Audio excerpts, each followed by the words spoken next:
Olá, sejam bem-vindos a mais uma aula de Física. Hoje eu vou estar falando para vocês um pouquinho de gravitação, alguns conceitos iniciais, né? A aula de hoje vai ser mais introdutória. Esse tópico, gravitação, que a gente vai começar a ver hoje, vai se estender também para mais uma aula com o professor Douglas, na sequência. Na aula de hoje, mais especificamente, eu vou estar falando dos modelos planetários, né? Geocentrismo, heliocentrismo e tal. E as leis de Kepler, as 3 leis de Kepler. Vou estar passando por cada uma, né? Falando cada uma em específico também. Antes de começar a aula de hoje, vou dar uma retomada breve do que a gente viu até o momento em física, até como uma forma de entender melhor esse tópico de gravitação. Bom, a gente começou vendo em física a parte de cinemática, né? A parte que descreve os movimentos, né? Os movimentos retilíneos, os movimentos com aceleração. Vimos lançamento oblíquo, lançamento vertical.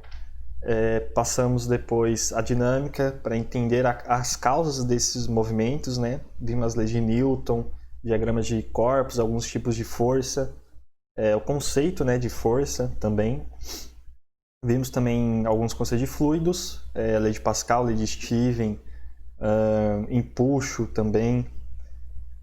Depois disso, a gente viu na aula passada, né, as 2 últimas aulas com o Marco Emanuel, alguns conceitos de corpos rígidos. Torque, vimos centro de massa, ponto material também. Foi uma aula bem interessante, que eles apresentaram muitos conceitos muito úteis para a gente, né, na descrição de fenômenos físicos também. E na aula de hoje, a gente vai estar, então, abordando esse tópico gravitação, que vai destoar um pouco na escala que a gente vai estar abordando. Se você parar para pensar um pouquinho, desse ponto para trás, né, cinemática, dinâmica, tal, a parte de fluidos, a gente estava tratando de objetos em uma escala de metros, centímetros. Na aula de hoje, a escala, a gente vai estar subindo um pouquinho a escala, vai ser da ordem de planetas, estrelas, né, a gente vai estar entendendo o movimento desses corpos celestes. Bom, vamos então começar a nossa aula de hoje.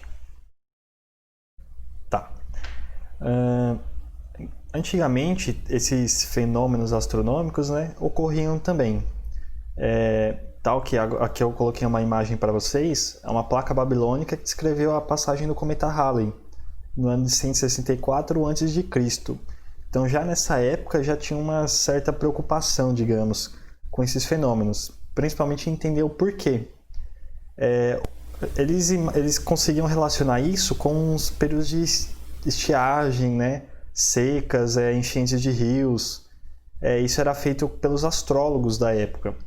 Esses astrólogos muitas vezes eram consultados pelos reis, imperadores desse período, justamente para poder prever quando vai ser essa próxima estiagem, para poder armazenar os alimentos, os períodos de cheias, né, do rio, vai poder fertilizar o solo em volta dele, as mudanças de estações, né? Quando que vai vir o inverno, né? Essas perguntas eram muito recorrentes aos astrólogos.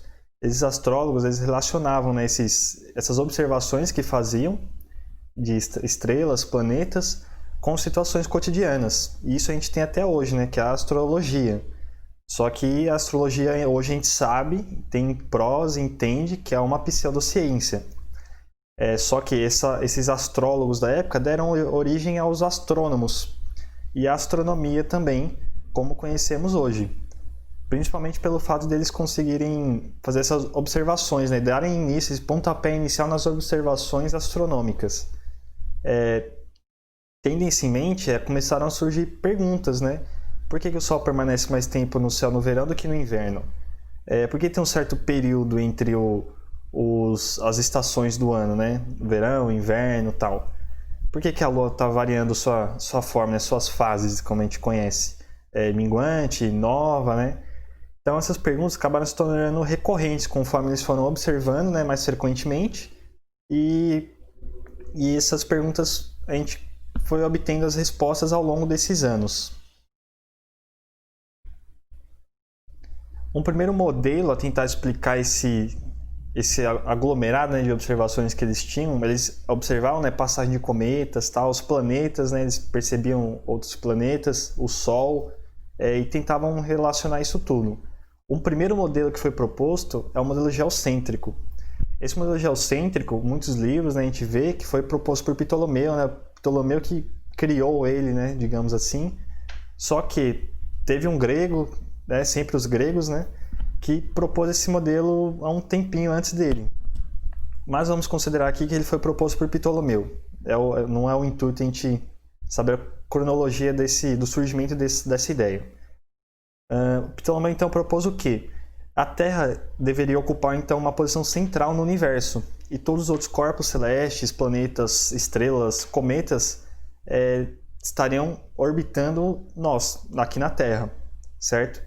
Então, pela própria palavra, né, o geocentrismo, o geo, né, de Terra, e centrismo da ideia de centro, né, centralizado. Então, a gente tem que esse primeiro modelo proposto, o modelo geocentrismo. Aqui tem uma imagem também, uma ideia ilustrativa de como funcionaria esse modelo. Esse modelo, então, nós estaríamos na posição central do universo. Esse modelo era até razoavelmente bom. Ele apresentava um erro de 2 graus para posições dos planetas, né? As observações que eram feitas, que a gente sabe, né? Hoje, as mais exatas, né? Vamos dizer assim, tem um erro de 2 graus utilizando esse modelo geocêntrico. Só que, por volta lá dos anos de 1400, entre 1400 e 1600, essa época, a época das grandes navegações, né? Eles precisavam de medir a posição, eles mediam as posições com astrolábios e tal, percorrendo essas grandes distâncias. Eles partiam lá da Europa, né, buscando as especiarias nas Índias, acabaram chegando aqui na América, eles percorriam uma distância muito longa durante um bom tempo, né? E eles precisavam estar alinhando suas rotas. Aí que começou a dar problema no geocentrismo. Os erros que ele apresentava, né, nessas medições da trajetória acabavam meio que inviabilizando essas navegações.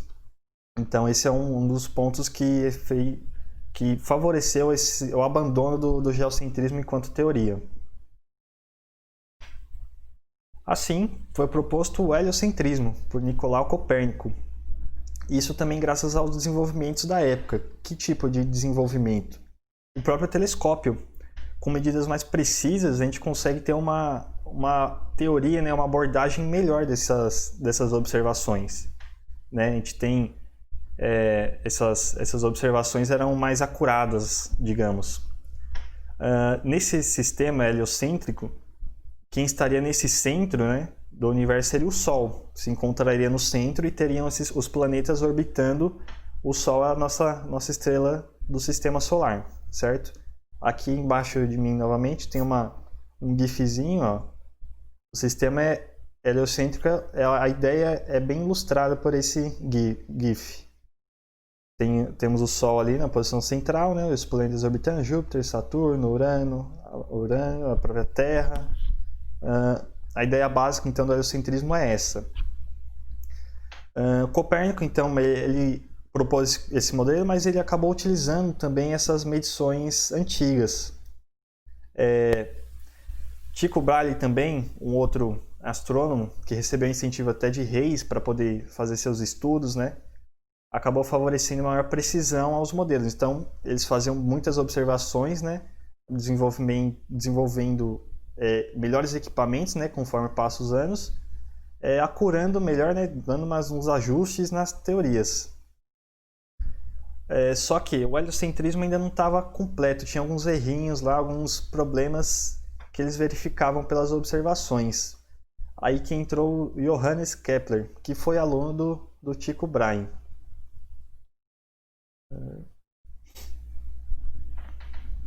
Johannes Kepler e suas leis. Bom, eu coloquei uma imagem ali do Kepler, ó. Viveu de 1571 a 1630. Kepler, então, propôs 3 leis para completar esse modelo heliocêntrico, de certa forma. Ele aperfeiçoou, então, esse modelo do Copérnico. Bom, propondo essas leis, a primeira lei que ele propôs foi: a órbita descritas pelos planetas ao redor do Sol são elipses, como o Sol em um dos focos. Essa ideia é uma ideia um tanto quanto estranha para eles na época, porque desde a época dos gregos também, eles tinham a ideia de simetria era muito forte. Eles tinham a ideia de circunferência, né? Circunferência perfeita. Essas questões geométricas eram muito presentes na época. Então essa proposta de órbitas elípticas meio que já meio que rompe um pouco com esse paradigma que eles tinham na época, que é um primeiro ponto interessante que o Kepler propôs. Ele propôs também a segunda lei. O raio vetor que liga um dos planetas descreve áreas iguais em tempos iguais. Isso a gente vai estar vendo, eu vou estar explicando melhor nos próximos slides. E a terceira lei, o quadrado do período de translação de cada planeta é proporcional ao cubo do raio da respectiva órbita. Tá, vamos passar agora para cada uma em específico. Bom, vamos entender então a primeira lei de Kepler. A primeira lei ela nos diz basicamente então que as órbitas que os planetas descrevem em torno do Sol é uma elipse. Tá, mas o que é então essa elipse? Essa elipse, eu coloquei essa imagem aqui abaixo para nos ajudar a entender. Se a gente olhar a imagem, a gente tem dois pontos ali que são importantes, F1 e F2, sendo que no F1 a gente tem o Sol ali. Ou seja, esses dois pontos são os focos da elipse. A elipse então tem essa característica, ela tem dois focos. Outra característica importante também é a excentricidade. A excentricidade de uma elipse a gente consegue calcular ela com essa razão aqui, mais para fins de curiosidade mesmo. Se a gente pegar a distância do centro até esse ponto F2 e dividir pela distância do centro até esse ponto B, a gente vai obter a excentricidade dessa elipse. Para uma elipse, a excentricidade, o valor dela, ela varia de 0 até 1, sendo que quando a excentricidade é 0, a gente vai ter um círculo. Ou seja, essa distância do centro até a borda, né, até essa trajetória aqui, vai ser constante, não vai variar, certo? Porque a gente vai ter ali, no caso do círculo, o raio. Outro ponto a destacar aqui da elipse, que a gente vai estar vendo também na segunda lei, eu já vou adiantar pela imagem, é essa reta R aqui, que liga o ponto F1 ao ponto P. No ponto P aqui a gente tem o planeta, né, que realiza a órbita elíptica em torno de um dos focos. Essa reta, esse raio vetor que liga o planeta ao Sol, que a gente vai estar utilizando na segunda lei. Vamos lá para a segunda lei agora. Aí. Então a segunda lei nos diz, o raio vetor que liga o planeta ao Sol descreve áreas iguais em tempos iguais, certo? Quando ele diz então raio vetor, ele está se referindo a essa reta R, ou seja, se a gente pegar uma reta, ligar o planeta até o Sol, em cada ponto de sua trajetória, a gente vai ter esse raio vetor. Tá. Na segunda lei, então, ela diz que esse raio vetor, quando está ligado, né, liga o planeta ao Sol, vai descrever áreas iguais em tempos iguais. Isso é interessante.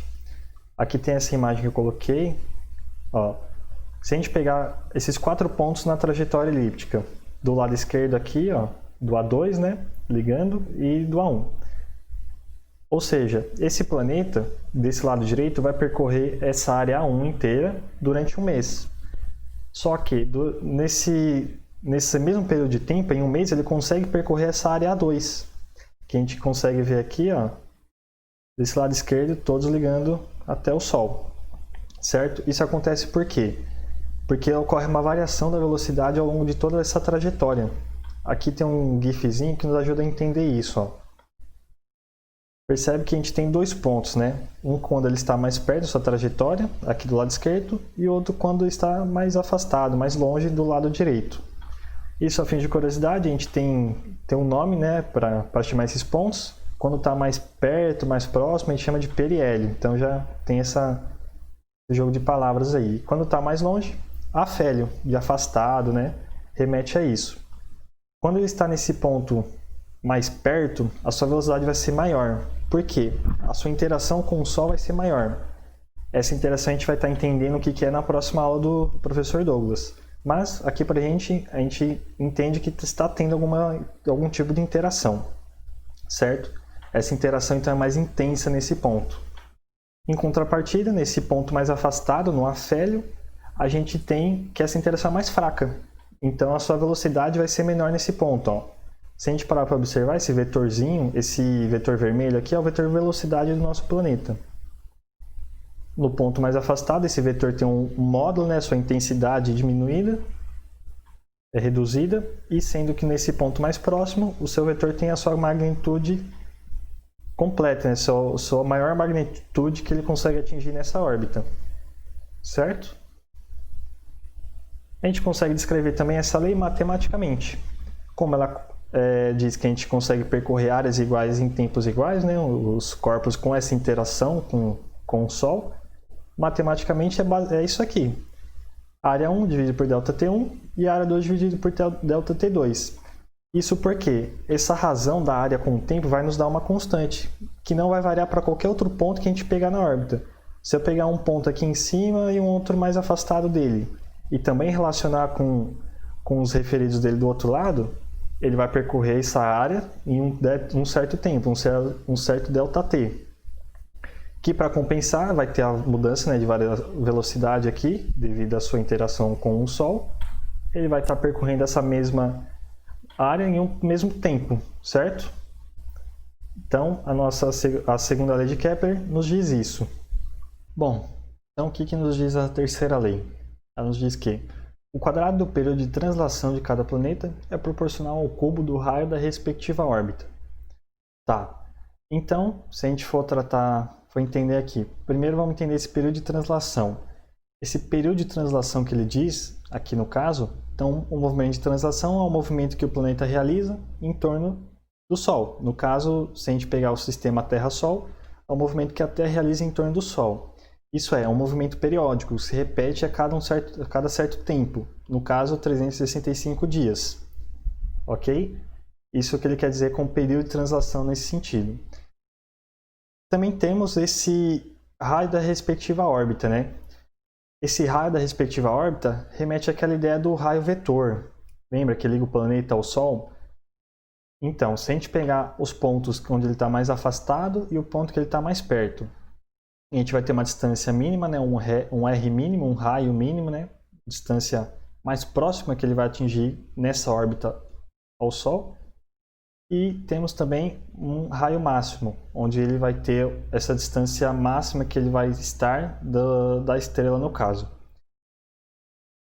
Matematicamente, essa conta aqui, que eu vou estar explicando daqui a pouco, o R a gente calcula a partir do raio médio. O raio médio é como a gente faz a média, né, de notas, por exemplo. A gente pega o raio máximo, o raio mínimo, soma e divide por 2. A gente vai ter esse raio médio aqui elevado ao cubo. Isso aqui nos diz que isso aqui é um valor constante. Se a gente pegar esse período, né, esse período de translação de um planeta por seu raio médio de órbita ao cubo. Isso nos dá uma constante, assim como a gente viu, né, que a variação da área, né, tanto que o planeta percorre por área a cada unidade de tempo, também nos dá uma constante. Isso aqui eu acredito que vai estar mais claro na parte dos exercícios. Vamos entender apenas que nos dá uma constante essa razão. Essa constante, né, que se é um valor constante, deve ter um valor fixo, que é esse valor aqui, ó, 4π² Gm. Π é aquele valor de π fixo, né, 3,14. G é a constante gravitacional de Newton. E m, no caso aqui, é a massa do sistema do Sol. Certo? Então, isso aqui é a nossa constante. A gente vai estar fazendo alguns exercícios nesse sentido, o que acredito que vai ficar mais claro do que nesse momento. Aqui eu trouxe também uma tabelinha, né, que mostra que essa razão é válida, né, pelos dados experimentais que a gente tem. Se a gente pegar aqui, ó, o raio médio da órbita em unidades astronômicas. Unidade astronômica é uma medida bastante usada na astronomia. Uma unidade astronômica equivale a 150 milhões de quilômetros. Como se trata de dimensões, né, distâncias muito grandes, convencionou-se de chamar uma unidade astronômica a distância da Terra até o Sol, com uma distância de 150 bilhões de quilômetros, certo? Então, a gente tem aqui no caso vamos pegar Marte. Marte tem um raio médio de órbita de 1,524 unidades astronômicas, certo? Se a gente pegar esse valor, eleva ao quadrado, né, pela equação aqui, e divide por pelo período de ano terrestre, né? Fiz confusão aqui, ó. Então a gente vai pegar 1,881 elevado ao quadrado e dividir por 1,524 ao cubo.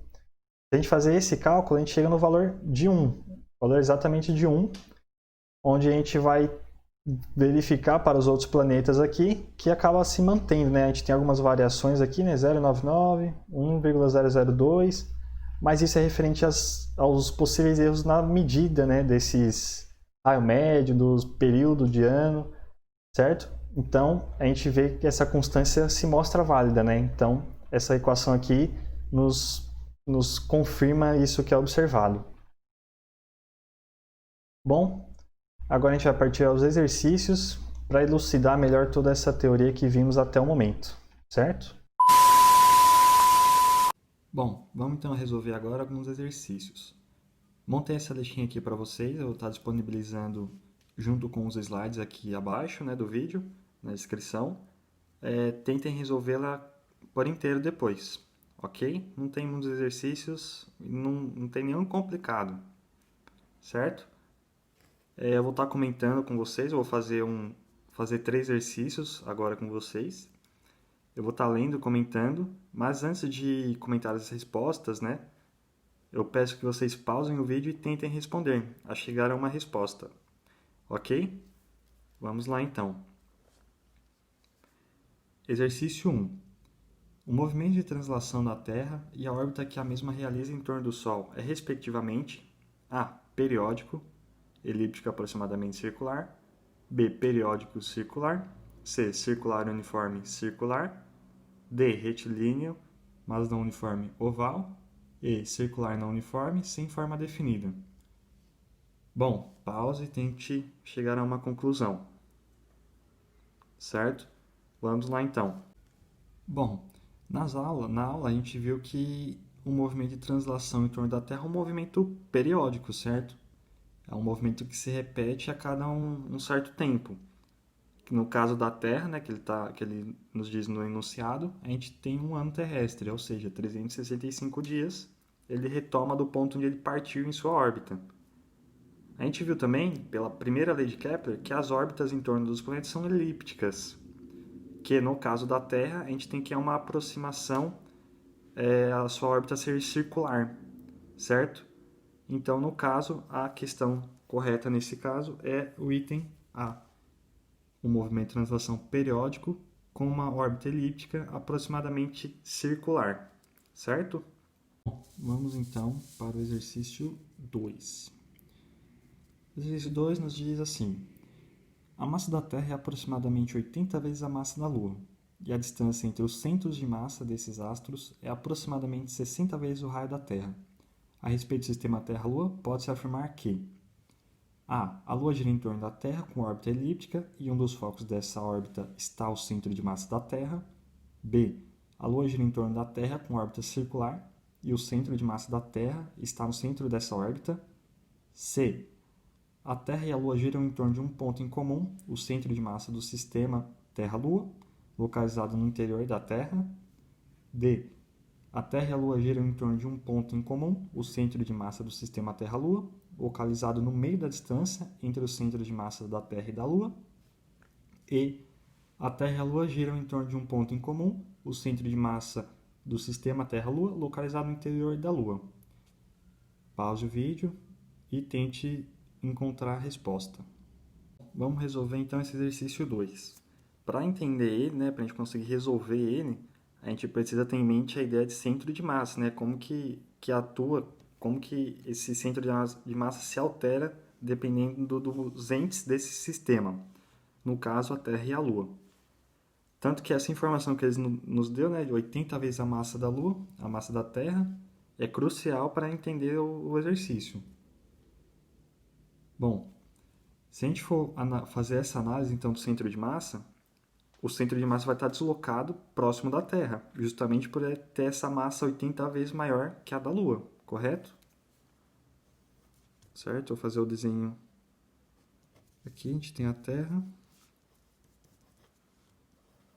e a Lua, certo? Se a gente olhar de uma perspectiva de cima.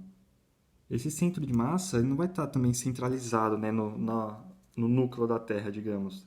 Ele vai estar a uma certa distância desse ponto, justamente pela interação gravitacional que a Terra tem com a Lua, certo? Que na próxima a gente vai entendendo melhor como que se dá essa interação.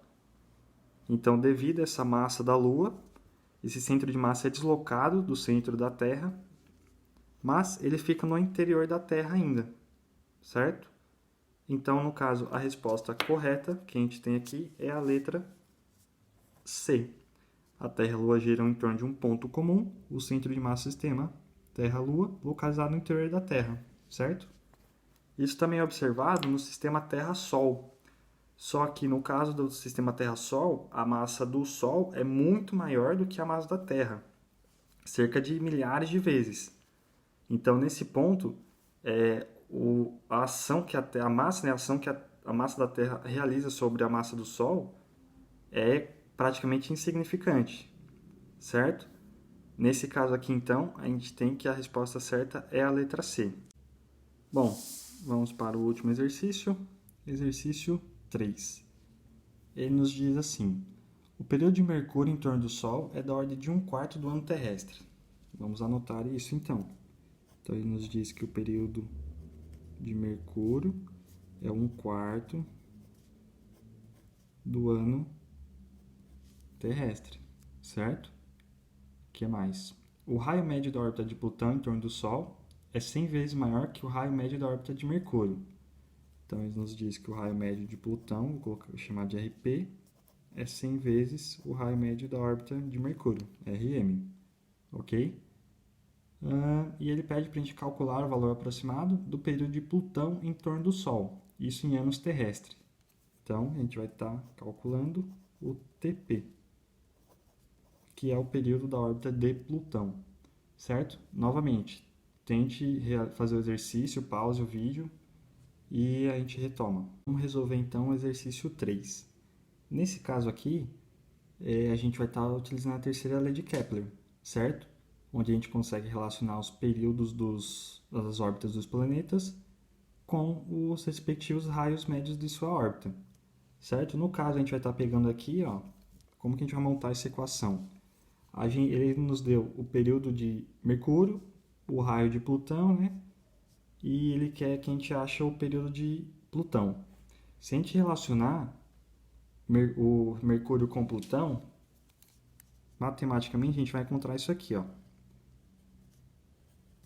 O período de Mercúrio ao quadrado, dividido pelo raio de Mercúrio ao cubo, tem que ser igual ao período de Plutão ao quadrado, pelo raio de Plutão ao cubo. Ok? Porque essas razões aqui são constantes, né? Lembra que a gente viu naquela tabelinha do slide? Então é indiferente eu pegar para qualquer sistema. Vamos então trocar os valores aqui que eles nos deu, né? O período de Mercúrio e o raio de Plutão. O período de Mercúrio ele falou que é 1/4 do período terrestre. Isso tudo aqui ao quadrado.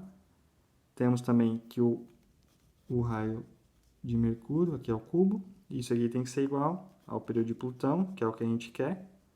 Isso aqui ao quadrado. Dividido por 100, né, que eles nos disse, o raio de Plutão. Isso aqui ao cubo. Ok? Aqui eu apenas troquei os valores que ele deu ali no enunciado. Aqui então, ó, vamos elevar ao quadrado esses dois termos, né? A gente está multiplicando aqui, e aqui eu vou levar ao cubo cada um.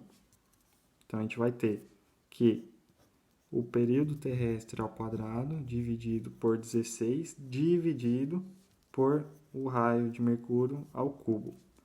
Isso aqui vai ter que ser igual ao período de Plutão ao cubo, ao quadrado, dividido por 100 ao cubo e o raio de Mercúrio ao cubo de novo.